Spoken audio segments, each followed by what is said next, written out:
অলস সময় কাটানোর সময় শেষ। নতুন রসদ হয়ে দাঁড়িয়ে আছেন ফ্যাশন কোরিওগ্রাফার অ্যাজলভ খান এবং কলকাতার কন্টেন্ট ক্রিয়েটর স্যান্ডি শাহর একটি কাল্পনিক লড়াই, কে বেশি সুদর্শন ও মোহনীয়।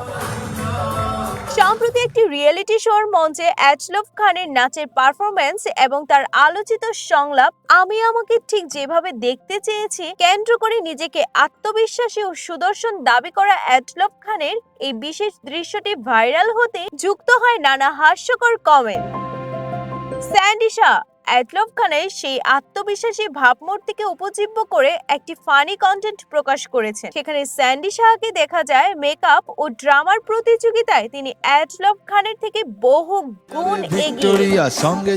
তবে থেমে থাকার পাত্র নন সুদর্শন পুরুষ খ্যাত অ্যাজলভ খানও। তার অনুরাগীরা পাল্টা যুক্তি দিয়েছেন, কৃত্রিম সজ্জা নয় বরং প্রাকৃতিক ব্যক্তিত্বেই এগিয়ে অ্যাজলভ। দুই বাংলার এই দুই আলোচিত মুখের বিপরীতমুখী ভাবমূর্তি ও ট্রল কন্টেন্ট ঘিরে এখন টিকটক ও ফেসবুকে চলছে তুমুল ট্রল ও হাসাহাসি। সব মিলিয়ে রূপ ও অনলাইন বিনোদনের এই হাস্যরসাত্মক যুদ্ধ বেশ উপভোগী করছেন নেটিজনরা।